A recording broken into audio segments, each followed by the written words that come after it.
It's the Opperman Report. And now, here is investigator Ed Opperman. Okay, welcome to the Opperman Report. I'm your host, private investigator Ed Opperman. You can find me at Opperman Investigations and Digital Forensic Consulting if you just email me directly at oppermaninvestigations@gmail.com. If you like our show, be sure and check out our Patreon, the Opperman Report Patreon. Everything you hear Monday to Friday on AM FM radio, you can find over there at Patreon with all the ads and the commercials cut out. Plus, it's the best search engine to find old shows. We got like 4,000 hours of shows on there. 11 years. We had our 11-year anniversary this week in September, I guess it was 24th, yesterday. So a happy anniversary to me. 11 miserable years. A lot of good stuff on there, too. We got the brand new 700 pages of the Franklin cover-up, FBI dump. I got the P. Diddy indictment, all in the free section on Patreon, Opperman Report Patreon. I do a live show every Friday night at Spreaker.com. You go there, there's a chat room, and you get an email notification when we put up new content. And we got all our shows there, 11 years worth of shows. Really excited about today's show. We got Paul Stobbs. Now, you can check him out. He's got a YouTube channel called Understanding Conspiracy. He was just telling me about some show he's going to be doing about the parasites being almost equivalent to demonic possession. Fascinating stuff there. It does a live show every Sunday night called Truth Therapy Session. I'm going to try and get in on some of that. 4 p.m. Eastern Time and 9 p.m. over there in the UK. But we're talking about his book. And the book is The Nephilim Looked Like Clowns. Volume 1, The History. Mr. Paul Stobbs, are you there? I am, Ed. Thanks for having me. It's a pleasure to be here. No, Paul, this sounds so fascinating. Before we get into this book, The Nephilim Looked Like Clowns, tell us about yourself. Who is Paul Stobbs? And tell us about the Understanding Conspiracy YouTube channel. Sure. So the channel was started in 2014 as kind of a passion project at the end of my art degree in 2014 when I was studying at university. Up until that point, I had spent a few years kind of delving into the world of conspiracy theory, and I was hearing people talking about the end of the world in 2012 as the Mayan calendar was coming to an end, and I was just thinking, what on earth are people seeing that's making them think such a thing? I was just fascinated, by the whole concept that people would even think of such grand, all-encompassing concepts, So I kind of made it my obsession and subject matter for my artwork going forward, and I was going through my own experiences, trying to find some kind of faith or connection to God, as you typically do as a stereotype art student in the 20s, So I was experimenting with a lot of psychedelics and kind of, pretty much in that typical stoner artist realm, I suppose. But I was always sincerely searching for something more than the day-to-day, and I've always kind of been that kind of guy. So I ended up creating this YouTube channel at the end of all of this. I'm a born-again Christian. I came to Christ through a lot of this research in 2014. And the channel has kind of been a passion project since then to get to understand all the theories and ideas out there in the conspiracy realm. And I try to ground it in a biblical perspective. And from that, swimming around in biblical history and researching the contrarian Christian worldview on these obscure subjects like demonology, giants of the past, the Nephilim, spiritual warfare, and just the general conspiracy we have to deal with today of nefarious secret societies, pulling strings in the shadows who seemingly worship Lucifer for reasons which seem odd on the surface, And I created this concept which, from my art background, I always had this question. So what would the Nephilim have looked like then? Well, let me jump in there before you get to the Nephilim. Your art education, what is your medium in art? What kind of art do you do? Well, I've always grown up as like a painter and drawer traditionally, or a sculptor, using very hands-on, not digital. I was inept with a computer for many years. I was very much a hands-on person, but as I got to university, it becomes more about a study of philosophy when you start doing fine art. So it's about ideas more than the medium. But I suppose I switched my medium to photography and video creation. But I'm always going to be a creator, a painter, and a drawer. You don't lose that passion. But as I get older, and I'm sadly getting some form of arthritis in my fingers, and being a father, tired all the time, and no time for painting or drawing anymore, I've focused my creativity into art, video creation, I suppose. So that's what I do on YouTube now. Yeah. As you get older, you look like a really young guy. How old are you?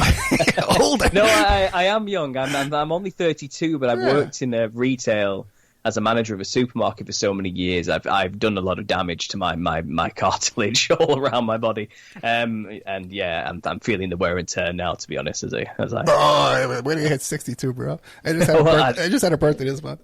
Now you say you had a born again experience in 2014, but the way you describe it, you led yourself to the Lord through your research, or someone led you?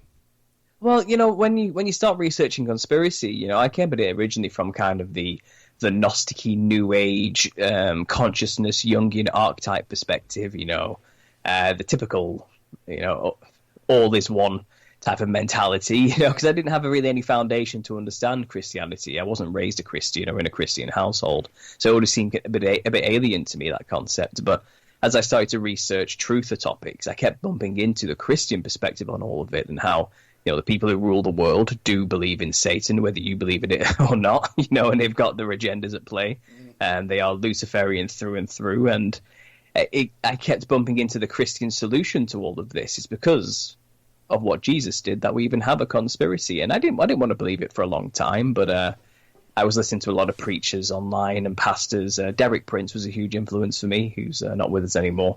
And I guess it got to a point where, I'd been exploring psychedelics and that realm for so long that I kind of burnt myself out and got to an exacerbated point in my life where I had no answers. I didn't know what I was doing. I had no direction in life. I was broken down and burnt out. And I asked simply, okay, God, if you're real, show me. I need help. I can't do this on my own anymore. I don't know what I'm doing, And he delivered, is all I can really say from my own perspective. And since that day, I've not been the same person. I would say a radical change happened to me, and I haven't touched a single drug since. I've lost all of my addictions, heavy nicotine addiction, cannabis addiction, all gone. Things just got better in my life significantly. I'm now happily married with the second kid on the way, and it's kind of, I never thought I would be where I am today then, prior to that moment, and I think I can't prove God's existence through my own experiences, but I've certainly had my own experiences since that day, which have proven to me it's true. So my faith is pretty solid in that, to be honest. Yeah, trust me, I understand what you're saying. I had my own born-again experience, too, but around 1989. I grew up in the Catholic Church, and I myself, with LSD, I was a smuggler. I was a multi-ton smuggler. So I got born again right after they let me out of jail on my birthday. Now, I became a Pentecostal, Assemblies of God, Pentecostal. What about you? What kind of denomination would you consider yourself? I wouldn't say I have a denomination. I suppose I'm a non-denominational contrarian Christian by most standards, because the things I talk about are quite out there by a pretty basic church standard, because I'm talking about things like the Nephilim, pre-flood, antediluvian gods, fallen angels mating with human women type stuff. So a lot of that, which is all in the Bible. Oh, absolutely. I know it's Genesis 6, absolutely, but it's not really. I've not found a church yet publicly that was willing to discuss these things. So I suppose in a way I've kind of created a community online. I have a Telegram with 1,500 strong, and we have a solid. I've had this channel for over a decade, so we've kind of built a strong, I suppose, an online church in a way, but I wouldn't call myself a pastor. I'm certainly not a spiritual leader. I'm just a guy who talks too much, But yeah, I suppose that's where I get my fellowship. But I wouldn't class myself as any particular denomination. Yeah, in my notes, I was about to ask you as you were talking. Did you find the church to welcome your ideas and your theories? It's very difficult for people to. No, yeah. I did try. And it's nothing against those people, I'm not saying they're wrong for not listening to these ideas. It's just, that's their way of doing it. It's just not what I need for my relationship with God. I need to do this kind of stuff and talk about these type of things. And if they're happy and safe and saved in Christ in their church with what they discuss, all power to them, but it's just not what I was looking for. And back to your personal faith, do you believe like in the gifts of the Spirit and the fruit of the Spirit, miracles and healings, tongues, that kind of stuff? Yes, I think a lot of it would have ended when Pentecost ended and when the gospel was preached to all the earth. So I'm not so much on the speaking on tongues front, though I do know a lot of people are passionate about that thing. I do believe the Holy Spirit still works through us today, and things like visions and dreams and discernment and those gifts of peace and calm and the rest that comes with the Holy Spirit. I do think those things are still going strong today. Yeah. I got you. Now, the Nephilim looked like clowns. What do you got here, man? What's going on with this? Yeah, well, yeah. I know what it sounds like. Yeah. Trust me, I really do. And in a way, I'm kind of playing you a little bit because I know the title's a bit of a hook. It pricks people's ears up, and that's kind of what I'm going for. Because fundamentally, I'm trying to reach a specific audience, which is the psychedelic community. As somebody who was in that community, dabbling in those things, I know there's a strong basis there who are seeking spirituality but don't have any way of connecting with the Christian understanding. And I'm using the clown as a way to hook them in, to teach them about biblical history and explain the things they're experiencing on psychedelics from a biblical standpoint. Because you see, there's this odd phenomena in the DMT community. So the people who don't know, dimethyltryptamine is a powerful psychedelic compound which basically takes you to the spirit realm for 10 minutes and back. And it's become very popular in the past 6 years online. There's been huge proponents of this for the past 20 years from people like Terence McKenna. He's quite a big name in this. People like Joe Rogan have promoted doing this chemical on their podcast to communicate with entities and spirit beings. And the most common experience is usually a jester of some kind, is what people see. Now, from a psychological standpoint, Carl Jung has had an explanation for these symbols people see when they encounter the divine, and the jester is considered from a purely psychological, non-spiritual basis, an archetypal representation of the collective consciousness of humanity, but more specifically their shadow. And the jester appears to teach people how to integrate their shadow with themselves, the dark side, in order to become more whole as an individual. I personally think that's a lot of nonsense, and I think these entities are real disembodied spirits of the Nephilim that used to roam on the earth in the antediluvian age from biblical history. They have a reason for being there. They have a history why they're there. They're not some kind of symbolic representation of collective consciousness of humanity. I think they are real, tangible, separate entities from ourselves with their own personalities and separate beings. And they're just simply disembodied. So, from that understanding of the past, my experience with psychedelics, I knew those things already existed. And I've made this connection not lightly. I'm not simply writing this 328-page book just off that alone. But that was kind of my starting fueling point moment. And, I had my own experiences coming off of the psychedelics where I was demonically oppressed and attacked. And I did encounter one of these jesters myself. So I have to, seeing is believing. After seeing something like that, I didn't really know what to do with it for a long time until one thing led to another. And through a series of odd events and spiritual experiences, which I've expressed a lot on my channel in many podcasts, and time is short today, so I'm going to speed ahead. But in 2016, the 2016 clown sightings happened. And I'm sure you'll remember this.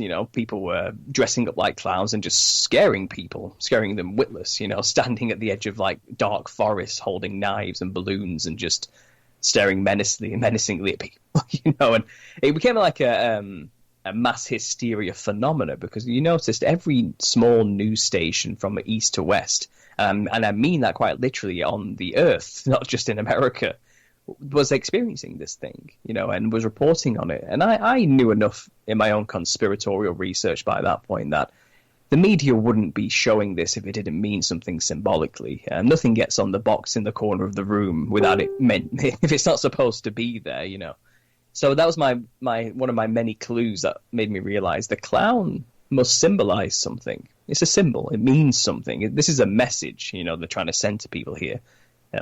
People are seeing clowns mysteriously, and just as mysteriously they disappear, type of thing. And I a huge brainstorm situation kind of happened. And after piecing together a lot of this bizarre knowledge I kind of accrued over the years, I just did some looking into clowns and Nephilim, and I found nobody had ever really discussed the two topics or made any connection to it, really. There was one person who had made like a joke. He made this mockumentary video in a History Channel style, and the channel was called The Epic Conspiracy, and he made this mock video making fun of conspiracy theorists, and he was talking about the Nephilim as his subject matter, and he kind of said something like, the Nephilim are always depicted as having white skin and red hair. There's only one explanation. They're interdimensional killer clowns from outer space, you know, and he kind of went on that trope and, again, mocking anybody who believes in the Nephilim, basically. But I was thinking, maybe you're onto something there. You know, I think there's something odd going on here with the Nephilim and clowns. I think there's something. So I didn't realize when I started investigating this that there would be so much there. I really didn't think it would turn into a series with 44 episodes spanning over like 8 years with a book and a second book on the way. I really did not anticipate any of this. But once you start rolling with this idea and this concept, you start to realize that, yes, not only did the Nephilim have clown-like features in the past, inherited from their parents, who were the seraphim angels, the fiery flying serpents, dragons, who had mated and mixed themselves with the daughters of Cain, who it's possible, from some of the research I've been doing and looking into extra biblical texts, the mark of Cain may have been extremely white, leprous-coloured skin. So if you mix those two things together, a very colourful reptile with a white-skinned human, you get something that looks like a clown as a result of that. They certainly don't look like very tanned Conan the Barbarian, ripped bodybuilders wearing loincloths like you often see depictions of the Nephilim. They would have looked like extremely terrifying, wild, psychedelic monsters. And my work has led me to basically become an anthropological study into cultures all over the earth on every continent who still have the ancient folk traditions. And if you follow their traditions scattered all over every continent, you'll find patterns emerging. They all believe they're contacting the ancestors, they call them. But they don't mean grandma or granddad like we would use that word to mean in the English language. That's just the best translation we have for what they're talking about. What they mean is the ancient primordial gods of a far forgotten past. And what they do is they dress in a certain way to channel those spirits. They dress like the thing to mirror the thing in the spirit realm in order to channel them through their own body. And they'll tell you that's what they're doing. And lo and behold, the pattern's the same. They white up the skin as much as they can. They often put polka dots on their body or multicolored fractal patterned dresses covered in frills or diamonds or whatever the culture resources have available to themselves in their specific geographical location they will use. Some cultures use straw because they're very poor. Some use very elaborate sequins, you know, because they've got access to dyes and things like that. But generally speaking, they wear a clown costume, make the skin as white as possible, and wear a red or golden headdress made of various materials.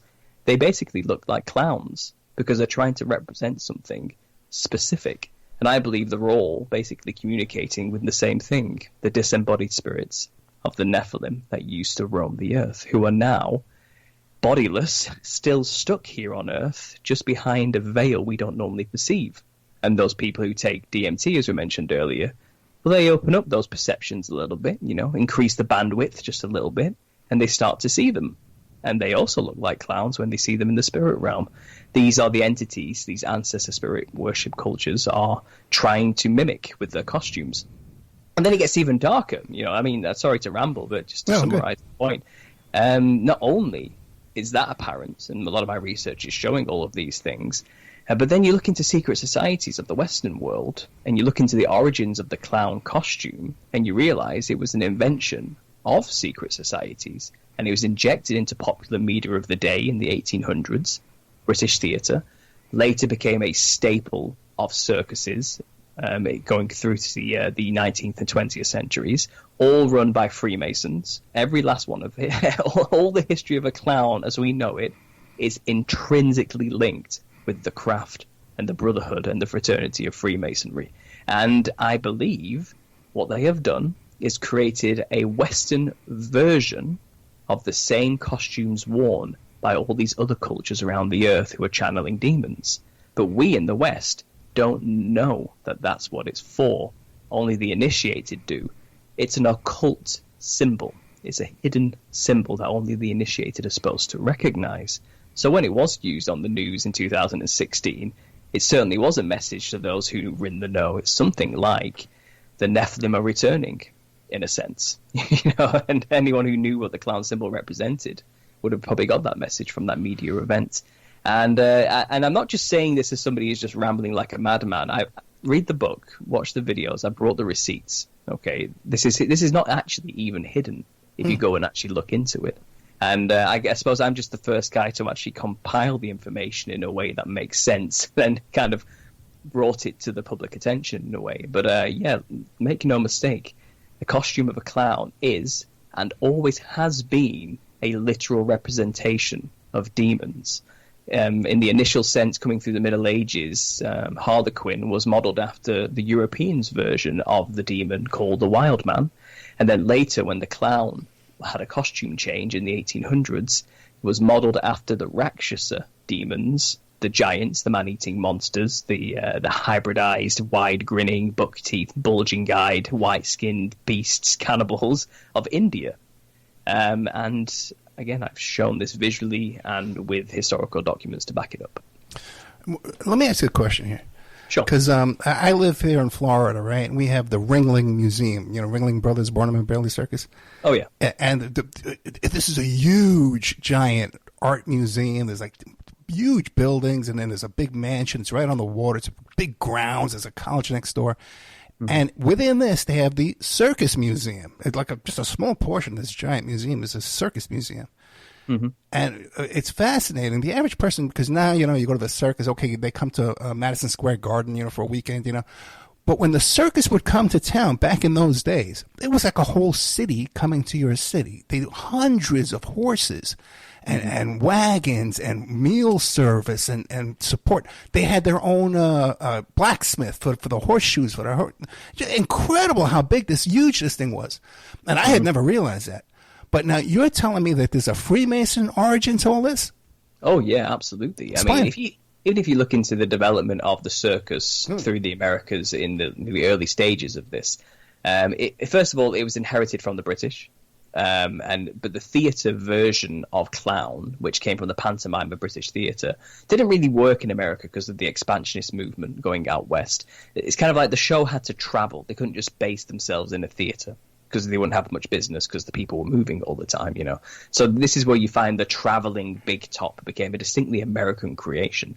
But you look into it and they're all run by Shriners, okay? They're all historically run by people who are members of the craft. It stopped being kind of like rich, influential aristocrats running theatres in Britain, and it became businessmen, media moguls running it in America instead, who were just in it for the money and power and the influence, And if you look into the most famous of these people, it was actually a P.T. Barnum, Phineas Taylor Barnum, who was a partner with Bailey for Barnum and Bailey's Ringling Brothers Circus, the combined circus of all three of those put together, which is now based in Sarasota, Florida. Yeah. But if you look into the history of P.T. Barnum, he was a charlatan. He was a con man through and through. All of his money was made by lying to the public and pretending he had odd curiosities. He claimed to have a real mermaid and advertised having a real mermaid in his museum.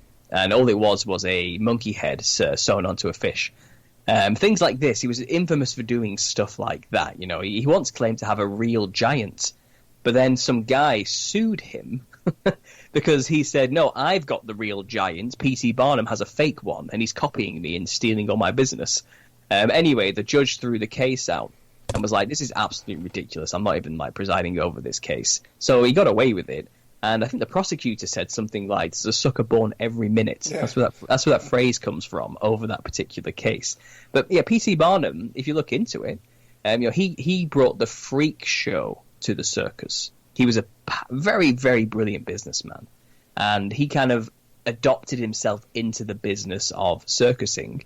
And obviously he teamed up with Bailey, who had a big menagerie of animals, and he had the freak show, and they created this thing, the Barnum and Bailey combined circus.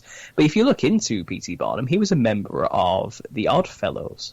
Now, the Odd Fellows are they're an offshoot of Freemasonry. Albert Pike was a member, but so were a lot of other extremely powerful men. King George V was a member.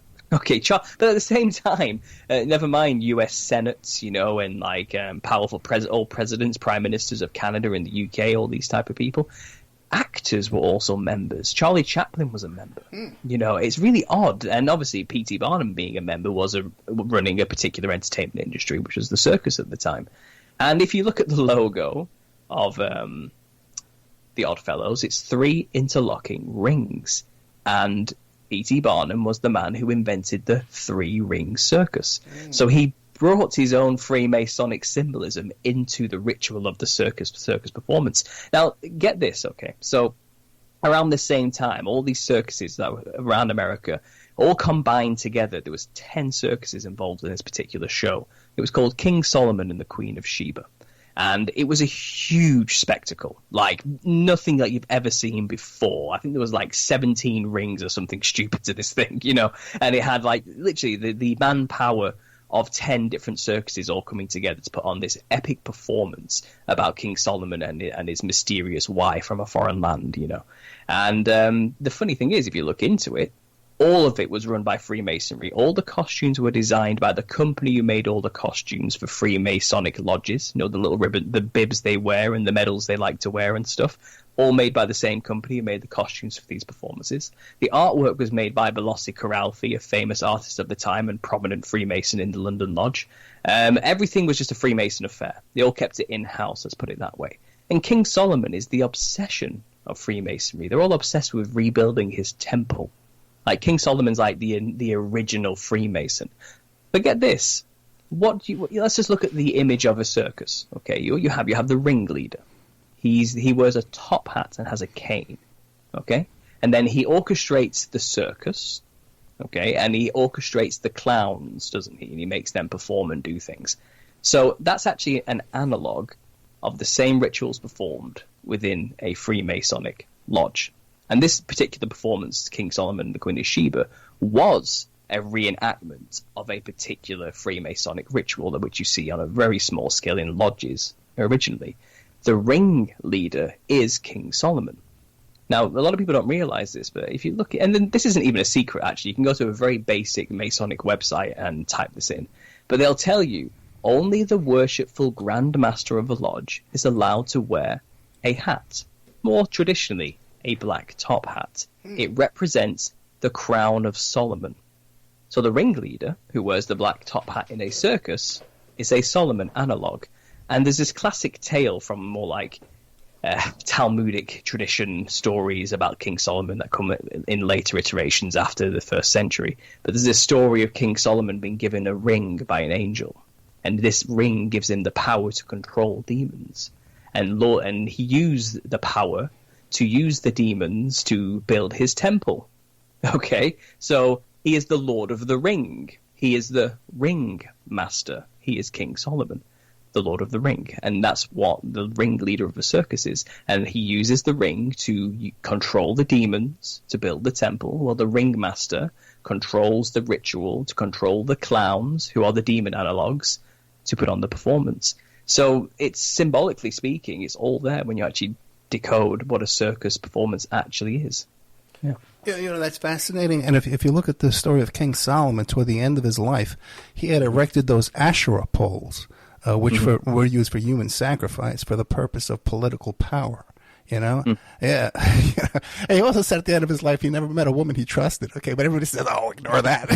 You know, the wisest man in the world said he never met a woman he trusted. Exactly. Let me ask you this, though. Have you ever had an opportunity to go to the Ringling down in Sarasota to the Ringling Museum? I was actually in Florida at the start of the year, funnily enough, but I never got a chance to get there. No, the thing is, right? I know I've written the book on the subject, but I'm not really somebody who cares about clowns or circuses. I'm really not. You know, it isn't like a lifelong obsession of mine or anything. I'm not like somebody who's ever followed clowns or jesters, or I don't care about the Joker, for example, you know what I mean, from Batman or something. I'm not that interested in circusry and clowns, but I've somehow inadvertently fallen backwards into being some kind of quasi-expert on the topic just by virtue of studying these odd connections, you know. But if I have plenty of people explaining to me and telling me about the Sarasota Ringling Brothers, and by the way, every single Ringling brother was a member of the lodge. They were all Freemasons. I just had to throw that in there as well. But even today, you know, most of the modern circuses in America are still run by the Shriners, and every Shriner sect has their own clown segment within it, and they always perform to dying children in hospitals. And I believe, well, first of all, what's a Middle Eastern themed secret society or fraternity doing dressing like Western clowns? That makes absolutely no sense until you start to consider what I'm talking about here. They know what that costume represents, and you have to wonder what they're actually doing when they wear that costume. To us, it's a bit of fun for the kids. To them, it's possible they are channeling the very entities they are in communication with and work with. So it gets quite sinister when you really start to think about this. Especially getting that energy from the death of these children in these hospitals. Well, that's another. Yeah, I mean, I think is it Robert Monroe came up with the term loosh. This idea that there's this spiritual energy, fear that's generated, that demons kind of feed off it. And clowns really only give you two visceral reactions, extreme joy and laughter or extreme fear. And I don't think there's a much difference between fear and laughter. I think it's a fine line between the two. I think it's the same parts of the brain that light up when that happens. I think it's the same muscles that are used to laugh and or cry. And I think a clown is a perfect mechanism to generate that kind of gut reaction from children. And you have to wonder, why is coulrophobia, the fear of clowns, such a big fear, And could it be maybe we collectively remember something? Because these things were, from a biblical narrative standpoint, they were predators. They ate humans. We were prey to them. And maybe we've developed some kind of instinctual aversion to anything that looks like a clown because it's in our DNA. Nobody wants to get eaten. Well, exactly. Maybe that's purely speculation. Yeah. I don't know, but these are the type of thought processes you end up going down when you think about this. I mean, a level above shrining and in the fraternity is actually, and this is, by the way, invite only. You can't ask to be a member of this particular group. You can only be invited, and they only invite 13 people a year. It's called the Royal Order of the Jesters. It's just a step up above shrining. They're based in Indiana. That's where you'll find the headquarters for the Royal Order of the Jesters. And this is public knowledge, by the way. You can go and find the FBI records yourself. They are heavily involved in some very, very dark things involving human trafficking, child trafficking, prostitution rings, things like this. And that's just, I don't think I'm even allowed to say out loud what some of the things these people have been caught doing. And their members are very powerful people, and they've got caught doing these things and basically got a slap on the wrist by any standard. The punishment did not fit the crime, let's put it that way. And you have to wonder how they got away with these things. And I cover a lot of this in my book. There's a great book by someone called, I think her name's Sandy off the top of my head. She wrote a book called Vampires of Charity.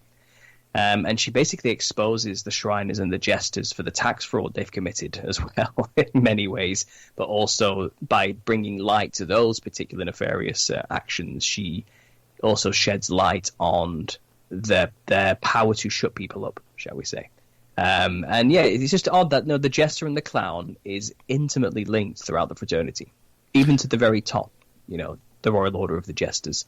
And like I say, they run all the circuses today still, and you have to wonder what the true purpose is once you start to. I'm sorry. Go. First of all, I'm a member of the Ringling Museum. Okay, so I'm going to go down there. I'm going to take pictures of this miniature circus coming to town. It's this huge. It's overwhelming. Oh yeah. But now I had another guest on my show here, Daniel Hopsicker, who wrote a book called Muhammad Atta's Flying Circus. And he said that there's also an overlap of U.S. intelligence agencies working within the circus system. Do you know anything about that? Not particularly. It sounds fascinating, though. It sounds like something I want to know about, so go ahead. No, I can't remember to tell you the truth. Okay. Well, we were talking about our born-again experiences. Mine took place, the second one. I was arrested for marijuana smuggling charges back in Arizona, and they released me out on bail on my birthday, the day before my birthday. That's when I went to church and gave my life to the Lord. And in that next 30 days, I was approached both by the Freemasons trying to recruit me and the Church of Scientology. Yeah. Yeah, well... These people are everywhere. Yeah. Let's put it that way, and they are always looking to bulk out their numbers with anybody who they can consider useful.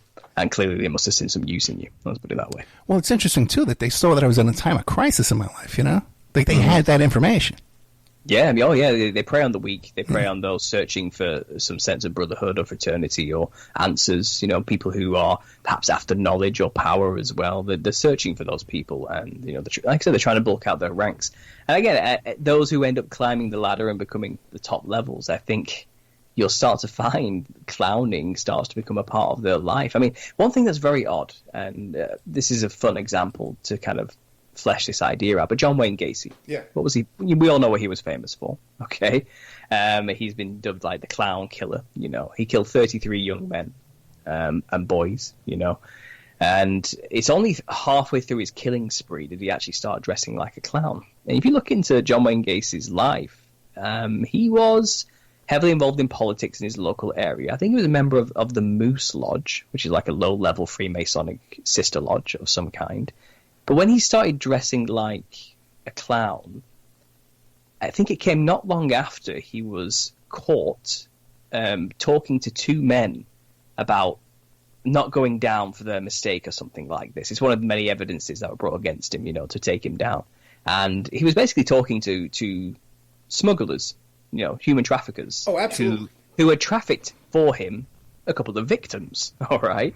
And what did I mention earlier? Who are involved in human trafficking, you know, quite intimately. And he was based, I think it's Chicago, isn't it? I think that all went down. He actually was only, I've looked into it, he was only an hour away from his local Royal Order of the Jesters Lodge, and he was only an hour and a half drive away from the headquarters of the Royal Order of the Jesters. So I wouldn't be surprised if he started dressing like a clown halfway through his murdering spree, because he learned what that actually means and what it's useful for. Perhaps he wanted to get in touch with the Nephilim and channel them like all these other cultures around the world use the same costume to do. You know, I think he may have locked into something in some way. And a lot of it's a chicken and the egg situation. It's kind of like, do serial killers become demonic, therefore end up manifesting the demon within them by dressing like a clown? Or do they seek the demonic and dress like a clown to get the demonic influence and then start being evil? It's hard to know how it works necessarily, but the connections there and obviously the proximity to this particular cult, and knowing that he was involved with people trafficking victims. Oh, absolutely. John Wayne Gacy was involved in trafficking. He was connected to Dean Coral, too, who was a trafficker in that area as well, and another fellow who was arrested for a child prostitution ring. Now, I heard this story about one of the victims buried underneath Gacy's house. The mother didn't believe it was her son. And I heard this story, so I contacted a lawyer several times, tried to get him to come on the show. Finally, he says, no, talk to this private investigator named William Dorsch. And he knows all about it. In fact, he knew Gacy. He went out to dinner with Gacy. I bring Dorsch on the show, right? Dorsch tells me that there was another location where Gacy had a landscaping job, where he was digging these huge 6-foot deep trenches around this apartment complex. I think it was Miami Boulevard. And Dorsch hired this company, a ground penetrating radar company. I have the letter from the company. They discovered anomalies under that ground that they believe are bodies. And when they got permission from the police to go dig there, the police would not allow them to dig at the specific spots where they pinpoint the bodies. Other areas they let them dig, but not at those exact spots, right? How bizarre. Oh, get this, man, okay? Rodney Acala, the dating game killer in California, he was a film student of Roman Polanski, and he was killing all these people over there too, right? It turns out that this son of this woman who suspected that her son wasn't buried under, that it wasn't really her son, she wanted to do a DNA test. Someone sends me a picture of one of the Rodney Acala victims. It was the same kid 2 years later. Wow. You follow? Well, so, yeah, I mean, this... Go ahead, sorry. They were trafficking these kids and keeping them alive. Well, yeah, it's hard. It's, honestly, my research into just... It's heartbreaking. Yeah. Like it really, it's you're looking into the abyss here when you start researching these things. Just the surface level stuff I had to look into about the trafficking involved and the victims of Gacy and obviously what the jesters were caught doing, and it's truly harrowing to know that this evil is present in our world, you know, and to then incorporate clowns into it just makes it even more terrifying. To be honest, and I suppose that wasn't my intention, but yeah, no, I feel you on that one. Let's put it that way. And this clown stuff goes back to the court jester of the kings.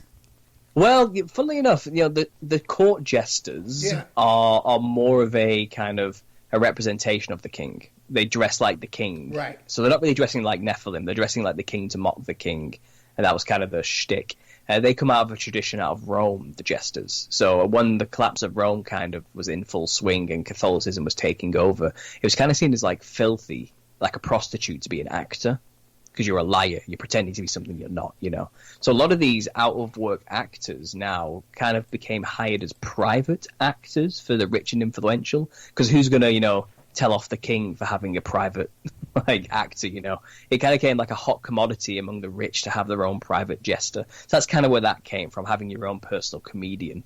But certainly going through the tradition of Rome, the image of a jester developed more Nephilim-esque features as they went into the carnival, for example. But carnival, where you see a lot of these jester-like images, which are closer to the clown with the white face, is modeled after the Wilderman tradition.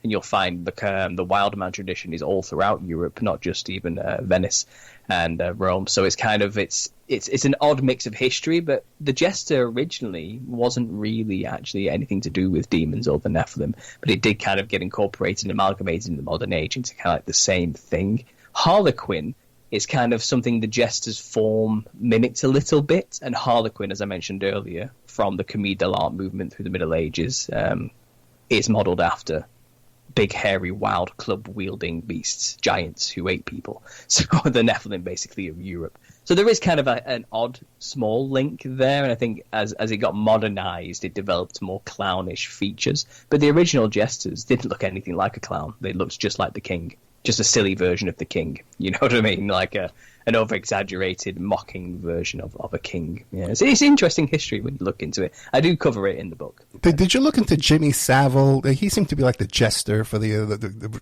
modern-day royals, and almost like a magician, clearly serial rapist. Oh, yeah. Plus the other allegations, They covered up for that guy. Everyone knew what was really going on. And this is it. The whole industry is rife with this. And what he got outed as doing is pretty commonplace stuff, and he's certainly not the only one doing it. He's just the only one that got sacrificed or caught, in a way. But he certainly has been shown as a jester many times, and I think he was a member of these same fraternities and societies and probably knew what that was. I mean, the entertainment industry is a fascinating one. I cover it a lot because you'll find the real secret to kind of making it in the music industry is not to have talent necessarily. It's just to dress like a psychedelic clown monster, and you'll end up being elevated and put in front of people because the industry is in the game of creating idols. Okay, so let's think of the most obvious example, David Bowie and his representation, Iggy Stardust. Okay, white skin, red hair, psychedelic patterned clothing, basically like a space clown. When he dies, he's elevated to be like a legend or a god in some way. He has influenced so many artists below him to emulate him, and that's what they're doing. If you dress that way as a performer, you will be put in the spotlight by the societies who own the industry because they want people to copy you. They want more people dressing that particular way, and they want them to think, well, if I dress this way, I'll be famous like David Bowie was, And all you're doing really is opening up more channels. You're getting more and more people to dress like clowns, and therefore strengthening the channel between the spirit realm and allowing demons to more readily possess people. And I don't think ignorance of this spiritual law defends you from it. I certainly don't think your intentions matter either, is what I'm learning. People say, like, well, I dress like a clown, but my intent is to make people smile. It's kind of like, I don't care what your intentions are. I think dressing that way is playing with fire, is what I'm learning, basically, through my research here. Oh, absolutely. Yeah, there's power in those images, but there's also power in the spoken voice, Mm-hmm. God spoke creation into existence. I want to end this, because we're coming up on time here. But I do want to end this by basically saying they are a defeated enemy. So I'm not trying to hype them up here as something to be scared of. in the authority we've been given in the name of Jesus Christ, we can tread on serpents. And that's what these things are. They're serpent hybrids. They are dragon hybrids, monsters who have been defeated. They crave a body. They lost. We have bodies, and they are desperate to have another body. That's what possession really is all about. That's what these things are in the game of trying to do. They're trying to get into somebody else's body so they can feel what it's like to have a tongue and a nose and eyes and ears and fingers again, feel stuff and taste things and smell things and see things. And again, if you dress like a clown, you're just making it easy for them. And this is why you'll find, now I've said this and I brought it to your attention, you're going to see the clown everywhere. And you're going to see it used in the way I'm talking about, obviously, as well. But fundamentally, you can cast these demons out just by evoking the name of Jesus. Oh, absolutely. It's very simple. Yeah, have no fear, is what I'm trying to say here. And like I said, at the start, I explained, this is a hook to get people to really contemplate biblical history and spiritual warfare. If the clown is what it takes to get people to understand these things, then so be it. And I get plenty of messages of people telling me I've brought them and their faith to Christ just by simply researching this particular topic. And it seems silly that that's what we need, isn't it? The clown to bring likewise other people who are interested in religious stuff to get to understand Christ and the biblical history. But we live in a clown world after all today, don't we? So if that's what it takes, then I will listen to God and write the book, Let me ask you this real quick, because you have on your YouTube channel here, Understanding Conspiracy, this video here, who are we if Christ already reigned for 1,000 years? I've never even considered that. Can you describe that to us? Oh, that's a show for another time. Can you abbreviate it? Give me a little abbreviated version? Yeah, that's a very relatively new theory going around in the conspiracy truth Christian world that kind of is speculating on the idea that it seems like the common belief in Christian worldviews today is futurism, that we're all waiting for Christ to return, okay? We're waiting for tribulation to come upon us, and then for Christ to come and establish his eternal kingdom. What we are perhaps discovering, and what I'm thoroughly seeping myself in and trying to understand currently, and I've made a lot of work on it, and I'm interviewing big names who are spreading these ideas, and I think I'm getting pretty close to believing most of it as 100% fact now, to be honest, because the evidence is getting a little bit overwhelming. But I believe there's been a game at play to make us believe that we're in the wrong time in history. Because what a lot of people don't realize is after Christ returns, there's a 1,000-year period where he reigns with the resurrected saints. But it also says in Revelations 20 that time ends. And then the devil is let loose to deceive all the nations and gather an army to make war with the saints on earth somewhere. And that time is called the little season. It could be that we are actually living in that time period, and Christ has already returned and tribulation has already happened around 70 AD, about 40 to 50 years after his ascension, after Pentecost. And we're not waiting 2,000 years for Christ to return. That's the lie. It already happened. And we are living in the little season just before the final great white throne judgment at the end of time. And then a new heaven and a new earth is established. So that's it in a nutshell. But honestly, there is so much to unpack there. I'm sure you have many hundreds of questions, many things reeling in your mind, and it's a roller coaster of a subject. Well, then real quick, how long would we have to wait then if this is, Oh, well, how long's a piece of string? The little season isn't defined as a time period. We don't know how long the little season is, and that's, again, I'm not saying we have all the answers with this theory. We're living in the dark with this one. But there is certainly, it is evident that there's a lot of stuff to back up this concept. Let's put it that way. Now, does this encompass the Tartarian reign, because that was kind of... Yeah, actually, it's the Christian answer to the Tartarian Empire stuff. It's not Tartaria that we're looking into here. What you're seeing is remnants of a 1,000-year period where Christ ruled on earth and the devil was locked up. So you're seeing a time where humanity advanced to an extreme level, unencumbered by the devil and with extended life and ultimate health. And in that time, which people have called the Tartarian Empire, that was actually the millennial reign of Christ. And what they created in that time was these beautiful old world buildings. And honestly, the architecture is just one part of the evidence for this.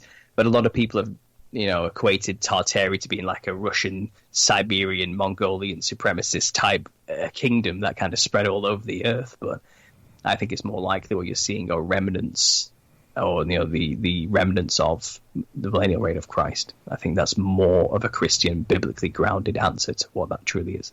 Yeah, I never considered that before, but it does seem to fit. Honestly, Ed, now you've learned about this. I keep doing this to people. I'm sorry. Yeah. This is a tough one. Okay, this is not something you're gonna understand and accept overnight.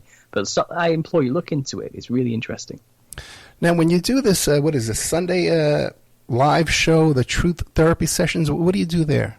The Truth Therapy Sessions. Well, my channel's multifaceted. I might be known as the Nephilim Clown guy, and right now I'm also currently known as the Millennial Reign guy as well. I end up falling into these odd topics and end up becoming like a big character in them without meaning to. But my channel at the start was all about helping truthers kind of deal with learning these horrible things, and also the pitfalls we all have when we wake up. For lack of a better phrase, I don't like using that kind of New Age Matrix term of waking up, but when you start to realize a few truths, our tendency is to go out there and try and tell everybody we love, and the usual reaction is utter rejection, and you lose friends and family. They start thinking you've lost your mind, and it's because we tend to get passionate and we start rambling excessively, and we look like lunatics because we're excited and also terrified about what we've just learned. And my work, I'm hoping, is to help people kind of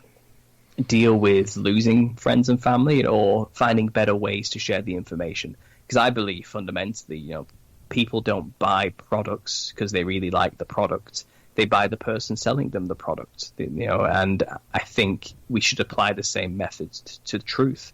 Just because it's true doesn't mean people are going to believe it. They're going to look at you telling them the truth, and if they don't like you, they're not going to believe it. Because fundamentally what they're thinking is, I don't want to end up like this crazy idiot rambling in front of me if this is what he believes. I don't want to believe what he believes because I might end up like him, So I'm kind of I have a lot of these type of meta conversations about being in the truth movement, and the Truth Therapy Sessions is just that. It's kind of talking to the followers, letting them vent. I often have call-ins where they share their own stories to waking up and the processes they went through. And it's more of like a cathartic experience to help the community as a whole kind of deal with it, I got to tell you, man, you're a fascinating guy. Paul Stobbs we're talking to. I never had that issue. When I got saved, I actually went to go travel with a tent ministry up in Maine. I was up and down the whole East Coast as an evangelist. Mm-hmm. But when I got saved, man, everybody around me got saved. My parents got saved. All my friends, my ex-girlfriends were all coming to church with me. We were going to call it the Church of the Ex-Girlfriends. So many ex-girlfriends showed up. But we've been talking to Paul Stobbs. I got to tell you, man, check this stuff out. Understanding Conspiracies YouTube channel. Then on Sundays, he's got this live show called Truther Therapy Sessions. But the book is The Nephilim Looked Like Clowns, Volume 1. Is it going to be a Volume 2? Yeah, I have another 20 chapters. I'm already kind of a third of the way through finishing off. I was originally just going to do one book, but it's getting too big. Yeah. So I've split it into two, yeah. And consider this. The book came out July 2nd, 2024. The ink's barely dry. Already 56 ratings. So this is all 5-star ratings on his book. Now, what about, do you have a Patreon to support your work? Yeah, I'm on Patreon. There's lots of extras on there, after show talks, things like that with guests, stuff that's a bit too spicy for YouTube. It's on there as well. I have a Telegram group, which I mentioned as well, which is a solid community, and there's loads of subheadings and topics on there, prayer groups and things like this, testimonies, dreams, clown stuff, media, there's loads of topics on there, so that's fun as well. I am, like I said, predominantly based on YouTube. Amazon is a good way to support me by just buying the book. I think I've sold 1,600 copies so far, so it's doing really well. It seems to be reaching a lot of people, which is great. But yeah, you can support me on Patreon if you want to. Yeah, 1,000 books in 3 or 4 months is excellent. And Patreon is called Understanding Conspiracy? That's right. Yeah. You know, it's just funny too. You're talking about all this clown stuff and circus stuff. I was with a tent in ministry. You know, that was kind of like the circus. We would put the tent up, you know, drive those tent pegs, do the whole thing there.